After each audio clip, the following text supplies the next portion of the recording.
Rien n'a été décidé par la Cour suprême des États-Unis, mais déjà, le président Joe Biden a qualifié le projet de radical.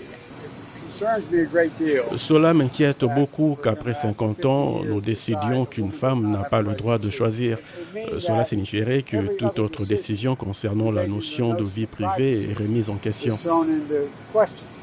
Selon un projet de décision divulgué en premier par Politico, la Cour suprême pourrait dans quelques mois annuler Roe versus Wade, une décision qui a légalisé l'avortement pendant près de 50 ans et laissé la décision aux législateurs des États. La possibilité d'obtenir un avortement en tant que femme dans votre pays d'origine dépend entièrement de l'endroit où vous vivez. Nous estimons qu'au moment où cette décision entrera en vigueur, environ 26 à 28 États seront prêts à interdire l'avortement presque immédiatement. Les États-Unis sont l'un des quelques 65 pays qui ont légalisé ou décriminalisé l'avortement.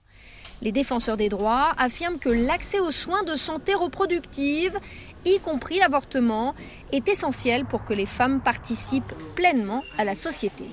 Si l'arrêt Roe contre Wade est annulé, plus de 36 millions de femmes pourraient être touchées.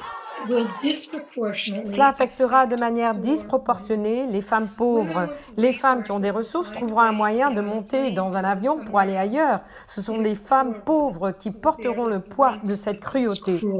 Annuler la protection juridique de l'avortement est un objectif de longue date pour les conservateurs. Mais les dirigeants républicains dénoncent la fuite du processus de délibération très secret des juges de la Cour suprême. Maintenant, nous avons au sein du tribunal lui-même quelqu'un d'autre menaçant l'indépendance du tribunal.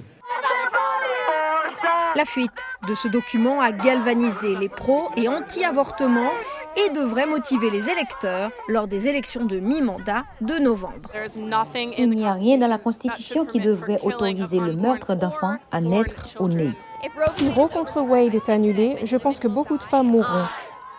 Les sondages d'opinion montrent qu'une majorité d'Américains est favorable à ce que les avortements soient légaux dans la plupart ou dans tous les cas.